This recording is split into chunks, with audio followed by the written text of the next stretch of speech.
Yo, what's going on, everybody? It's David here, back with another YouTube video. Now, a couple of days ago, ESPN, the magazine, to celebrate its 20th anniversary since the first issue was released, came out with their list of the 20 most dominant athletes of the past 2 decades. And the list, in my opinion, is a fucking joke. Some of the players, I think, that were on the list, and, of course, some of the leagues that were, the National Hockey League, not one player, not even Sid the Kid, got on that list, and it was absolutely disgraceful. And that doesn't surprise me because ESPN are a bunch of retards when it comes to hockey outside of Barry Melrose. All right, they have turned their back on hockey. FS1 never talk hockey. They can go fuck themselves. It's a big four, idiots, not a big three. All right, hockey's the fourth major sport in this country. I don't know why people do not get that. I don't know why this sport continues to get left. Nobody even talks about it. And no, I don't play hockey. Okay, I've never played hockey. I don't play hockey, and I probably never will play hockey. Lace up the skates and go shoot a couple of pucks. No, I just love it, and I love it more than I like basketball. Kobe Bryant not on the list. Absolute joke. Tom Brady behind Peyton Manning. Tom Brady was 20th. I read the idea that it was because of the whole MVP voting and he was never really an MVP contender before 2007. I still do not buy that shit for a minute because Manning never showed up in the playoffs and the rings are also there to prove it. Kobe Bryant left off the list, as I said. I mean, LeBron did deserve to be on there and really high as well. I can understand that.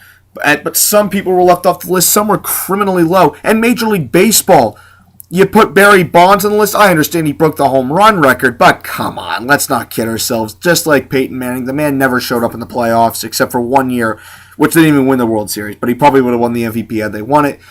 Honestly, though, I don't think Barry Bonds nor Mike Trout deserve to be in the top 20. Marta over Abby Wambach? Are you fucking serious? Marta never won a World Cup. Wambach scored goals at a Leo Messi rate. It was absolutely insane.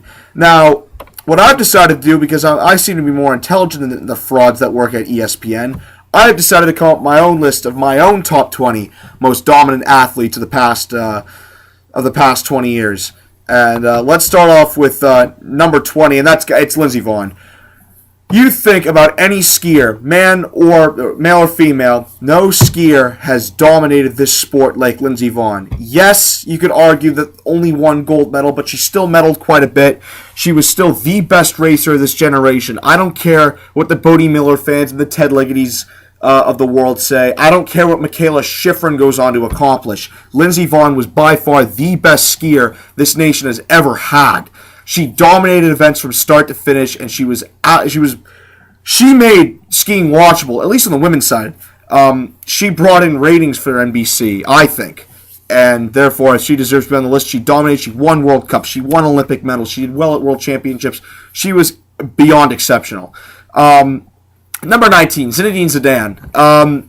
Definitely one of the greatest footballers of all time. I mean, this man helped France win the World Cup in 1998 and was the focal point for it. If it wasn't for his headbutt, they would have won the World Cup in 2006. He led them to a European Championship in 2000.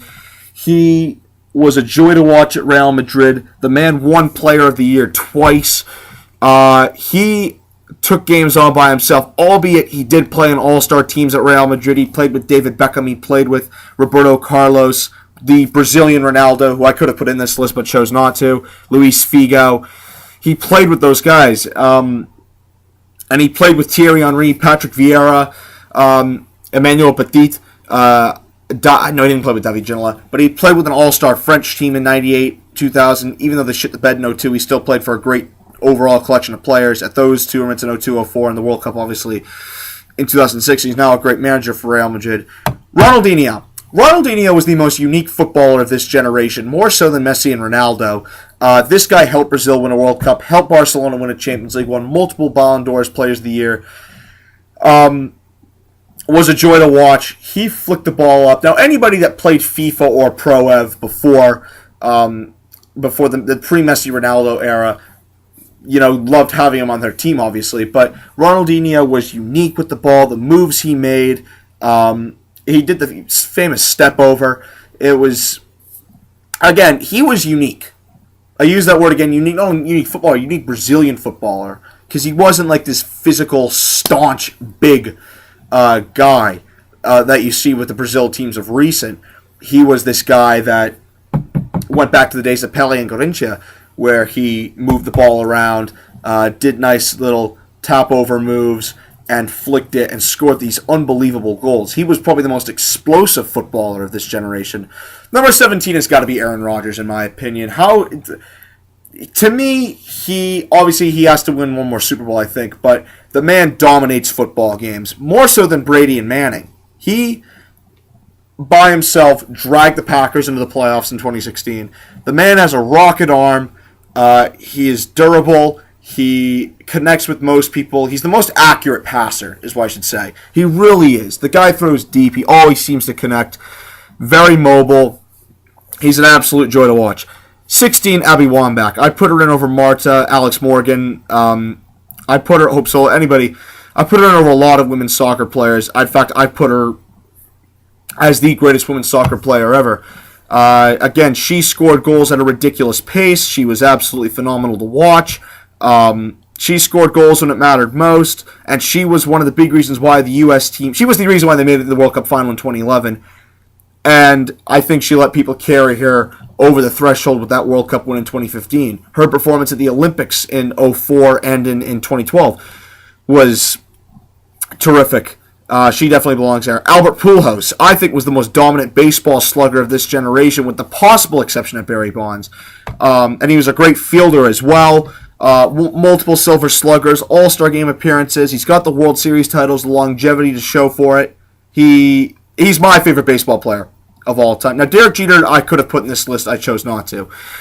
He would get best of the rest, but Pujols was exceptional at first base. He was an exceptional hitter. He always seemed to get big hits when it mattered most to the team. He was clutch as hell. He's up there with Stan Musial for the greatest player in Cardinals history, so he's got to be there. Floyd Mayweather, maybe a little bit criminal that I'm not putting him higher. I think it was criminal that ESPN didn't put him higher either. 50-0, statistically the greatest boxer ever. Had he knocked more people out, I probably would have put him in my top 8.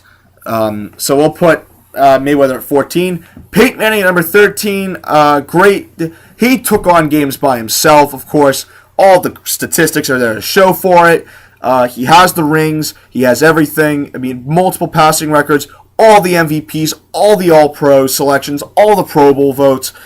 He's revered. The man, again, took over games. He pretty much was his own coach. He called his own plays. That's why I loved watching him play so much, is because you couldn't tell him anything in the huddle. It was his play call.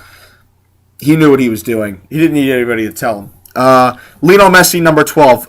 The best soccer player of this generation in my eyes. Only a World Cup's missing. The man takes over games, but I think it helps him that he's had players in the Barcelona side. He had Ronaldinho early on, but he's had guys like Xavi, Iniesta, Henry, Dani Alves, David Villa for a couple of years, Javier Mascherano. He's had Luis Suarez now, Neymar for a couple of years. He's had those guys, and he's had a great supporting cast. Same thing with Argentina, with guys like Sergio Aguero, Carlos Tevez, Pablo Zabaleta. He is a terrific player. He's the best player of this generation. He has the Ballon d'Ors to show for it. But let's not kid ourselves. He has had an unbelievable supporting cast for Argentina and for Barcelona. And that, in my opinion, is why I'm going to put Ronaldo ahead of him later on. Number 11, Sidney Crosby. My one NHL selection. I could have put Ovechkin in this list. The guy does not show up in the playoffs. I could have put Patrick Kane in this list. But it's just... There's so many athletes that are ahead of Patrick Kane that I decided not to. Crosby's as good as it gets. Hart trophies.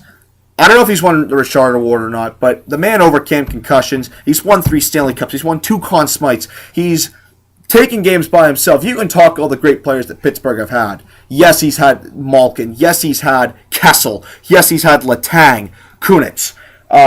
Jay Grenzel, I think was the guy's name. He's had those guys. He's had Sikora, Gary Roberts towards the end of their careers. But Crosby, when you think about it, he's not called Captain Canada for nothing. All right? He's the best hockey player in the world. I don't care what the Ovechkin and Connor McDavid dicksuckers say. If you ask me, Crosby's the best hockey player of this generation, and it's not even close. Number 10, Roger Federer. I let Nadal off this list. I could have put Djokovic on this list as well, but Federer trumps all of them. All the majors that are show for it. He dominates events. You can't beat him. It's so hard to beat guys like Roger Federer. Like, I know it sounds Captain Obvious, but it's so, in my opinion, you can pick apart guys like Nadal, Djokovic, Murray. You could have picked apart guys like Sampras and Agassi. Federer is unique. He knows where to put the ball more than anybody, I think, and he has the major honors to show for it. Number 9, Cristiano Ronaldo. You could argue the whole supporting cast issue because he's had at Manchester United, he had Rooney, he had Tevez, Giggs, Scholes, all those guys, Ferdinand, Vidic, and of course at Real Madrid with the likes of Kaká, Bale, Modric, just to name a few. But he dragged Portugal. Same thing with Eusebio and Figo. He dragged Portugal all the way through. He dragged Portugal to that European Championship win in 2016. He is their captain for a reason. The guy scores explosive free kicks. Ronaldo can do it all over the field, something that I don't think Messi can really do. Messi can do it on the edge of the 18, in the penalty box, and on set pieces. Ronaldo can do it, can score thunderbolts all over the pitch. And that's why I think I put him ahead of Messi as far as dominance goes. Usain Bolt at number 8. Usain Bolt dominated races, the track field. You could say the same about Carl Lewis and Michael Johnson and Donovan Bailey. 3 of those guys, at least one of those guys is on steroids. You know, he, in my opinion, the 100-meter dash is supposed to be decided by this much. In Beijing and London, he won it by a landslide. I mean, the guy does not lose at the Olympics. The guy has hardly lost at World Championships. He, for me, might be the best athlete of this generation. He's one of the most dominant, but for me, he's not the most. LeBron James. I know it's easy to say supporter cast for that one, but come on, let's not kid ourselves. As much as I despise the man, the guy really, even with guys like Kyrie Irving, dragged Cleveland to the NBA title in 2016. He's the best player, sadly, in my opinion, in the NBA. He flops like a bitch. He bitches and moans to the referees more than anybody, but he, in my opinion, in latter years, and especially that year for Cleveland, and in those years for Miami, came through in the clutch. And when you think, he was MVP. The MVPs are there to show for it. The MVPs, the Olympic gold medals, you can't take that away from LeBron James. As much as we hate the man, he is still one of the greatest players of all time. And if he accomplishes a little bit more, he'll go down as the greatest. I put Kobe Bryant ahead of him. Kobe Bryant, in my opinion, you can talk all you want about Shaq. After Shaq left, Kobe did still win 2 titles, and he won the MVP. Well, I don't know. I think Gasol might have won the MVP in one of them. But Kobe really was the MVP for both of them. He, in my opinion, was the Laker team both those years. Yes, he had Fisher. Yes, he had Artest, Bynum, Gasol. He had Phil Jackson coaching him. But in my opinion, the MVP and doing what he was... If it wasn't for injuries, it wouldn't have slowed him down. He would have had the great statistics that guys like LeBron and Michael Jordan do have. So, Kobe Bryant, in my opinion, number 6. Shaun White at number 5. Shocking omission, if you ask me. Shaun White, in Turin, Vancouver, and this past Olympics in Pyeongchang, dominated. X Games, dominated. This guy revolutionized that sport. It revolutionized a 21st century sport. I know it sounds like an oxymoron, but Shaun White was the big reason why snowboarding became popular. Yes, you've had great snowboarders like Kelly Clark, but in my opinion, Shaun White was the big reason why people watched the Winter X Games. He's the big reason why people watch the halfpipe, the men's halfpipe that is, in the Winter Olympics. He is Mr. Snowboarding. He's Michael Jordan. He's Wayne Gretzky on a snowboard. Serena Williams at number 4. More so than Roger Federer, she has dominated competition in the women's tennis level. I mean, Venus is up there as well, but Serena really has taken it upon herself. I mean, when she wins games, it's usually by a landslide, and she's gone up against stiff competition. Sharapova is obviously the one that sticks out other than her sister. To me, she's the greatest tennis player on the women's side of all time. Yes, Everett, Novotná, those guys. And Serena's a fucking 10 that I'd fuck. Number 3, Tom Brady. Come on. 5 rings, 2 MVP titles. Actually, 3 MVP titles for that matter. Multiple Pro Bowls, multiple All-Pros, longevity. You know, you can say what you want about Peyton Manning, but the fact of the matter is Tom Brady had 2 useless receiving cores in 2006 and in 2013, and he 12-4 dragged them to the AFC Championship game. And in 06, had they won that AFC Championship game, they definitely would have won the Super Bowl. So Tom Brady for number 3 for me. The stats are there to show for it. He leads every single Patriots all-time statistical category. Fuck all you bitches that bring up the game management argument, the product of the system. You're just pissed. You wish you had a quarterback like Tom Brady. So, I don't know. I'm run out of things to say. Number 2, it was criminal to leave him off this list. ESPN, all these guys should be thrown in an insane asylum, and that is Michael Phelps. That is the epitome, that is the definition of dominance. What he did at the Olympics, what he's done at World Championships, world records, Olympic records. He needs no introduction. Most medals, most gold medals out of any American athlete at any winter, or any summer Olympics, any Olympics for that matter. So, I thought it was dreadful to leave him off that list. And number 1, I do put Tiger Woods. Yes, he fell off since the scandal. Yes, he had the injury issues.